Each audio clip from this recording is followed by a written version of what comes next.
चंदा जिस जिस पार्टी ने लिया है उसका एक डिक्लेरेशन जनता के सामने आना चाहिए। अडानी और अंबानी आज तो पैदा हुए नहीं कि मोदी जी के आने के बाद ही पैदा हो गए। बहुत सालों से बिजनेस है उनका। वो बड़े बिजनेसमैन हैं और ये जो गवर्नमेंट जो चलती है वो बिजनेसमैन के अकॉर्डिंग ही चलती है। देश की अर्थव्यवस्था को चलाने में बिजनेसमैन का सबसे बड़ा हाथ है। जो 500 सालों तक जो राम मंदिर की जो हिंदू मुस्लिम का एक टकराव चल रहा था उसको खत्म करने की कोशिश की है।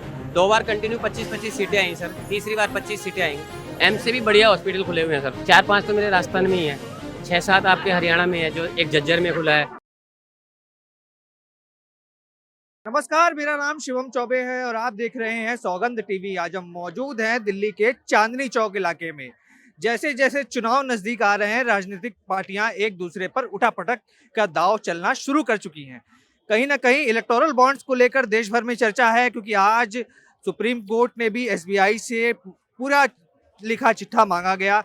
बताया गया इस पर सुनवाई भी की जाएगी और तरीके से। और यहाँ बात करेंगे जनता से, जानेंगे क्या है जनता की राय जो मिले चंदे के बारे में, जो अलग अलग राजनीतिक दलों को मिले हैं। क्या लगता है सर, जिस तरीके से इलेक्टोरल बॉन्ड्स की बात हो रही है, जिसपे सुप्रीम कोर्ट में भी मामला गया और कहा गया एसबीआई से कि सारी जो जानकारी है वो हम तक पहुंचाएं, और बाकी उस पर लिस्ट भी जारी की गई कि किस किस लोगों ने कितना कितना चंदा अलग अलग पार्टियों को दिया देखो है। सर, चंदा जिस पार्टी ने लिया है उसका एक डिक्लेरेशन जनता के सामने आना चाहिए। वो पैसा आया कहाँ से और उस पैसे को किस तरीके से पार्टियां यूज करेंगी, पहली बात। दूसरी बात, जो एलिगेशन जो बीजेपी पे लगाए जा रहे हैं कि 6,000 करोड़ 6,000 करोड़, एक कोलकाता के अंदर एक छोटी सी पार्टी जो एक स्टेट के अंदर है उसका 1600 करोड़ रुपए का चंदा है, जबकि एक स्टेट तक सीमित है वो पार्टी। कांग्रेस बीजेपी के बराबर की टक्कर है जिसको 1409, यानी कांग्रेस टीएमसी से भी नीचे। ये तो कोई हजम होने वाली बात नहीं। तो इसका सबके सामने आना चाहिए डिक्लेरेशन। मैं भी चाहता हूँ, देखो हर पार्टी में कुछ अच्छे भी होते हैं, कुछ बुरे भी होते हैं।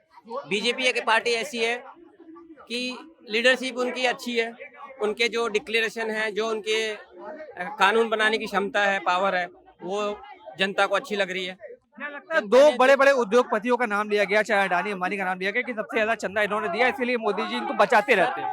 सर, अडानी और अंबानी आज तो पैदा हुए नहीं कि मोदी जी के आने के बाद ही पैदा हो गए। बहुत सालों से बिजनेस है उनका।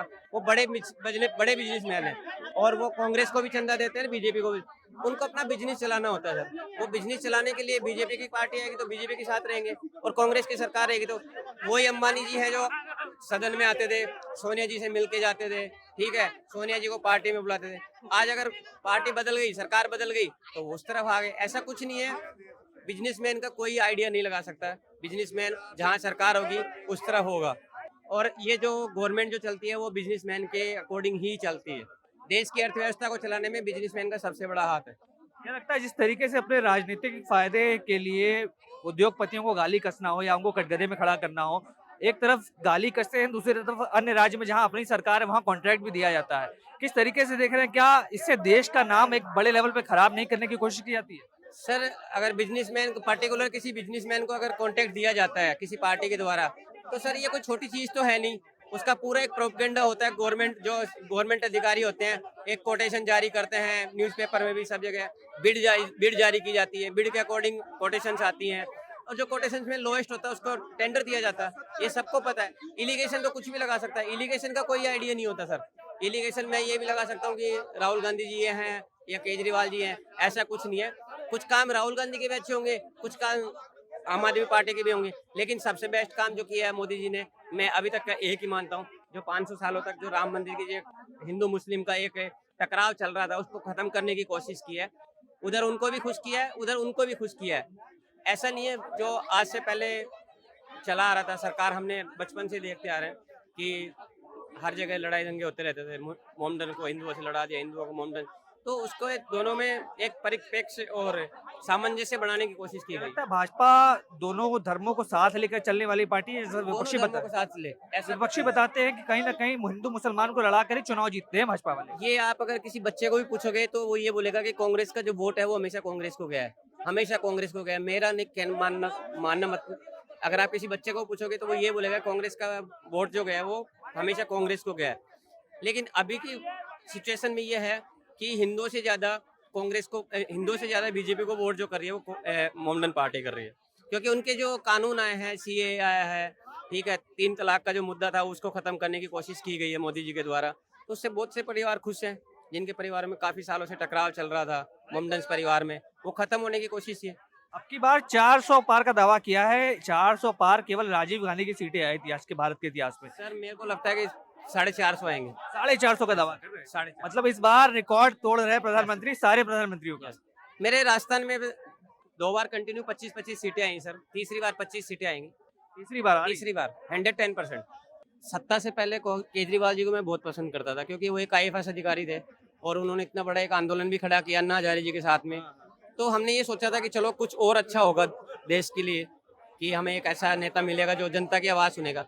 लेकिन धीरे धीरे अब जैसे जैसे उनके मंत्री जेल में जा रहे हैं, कोई किसी कांड में जा रहा है, कोई शराब नीति कांड में जा रहा है, तो लग नहीं रहा कि केजरीवाल जी इसे जनता की भलाई के लिए आए थे। वो सिर्फ ओनली अपनी और अपने परिवार की भलाई के लिए आए थे। लगता है राजनीति में आने के बाद सिक्कों की खनक कहीं ना कहीं केजरीवाल जी को भी। सर सिक्कों की खनक जो होती है ना, कुर्सी की लालसा जो होती है, वो शायद केजरीवाल जी को अच्छी लगी है, इसीलिए उन्होंने पंजाब में भी सरकार बनाई झूठा बोल करके, ठीक है, और जगह भी। लेकिन सिर्फ मेरे को लगता नहीं कि पंजाब और दिल्ली के अलावा सरकार और कहीं बन पाएगी।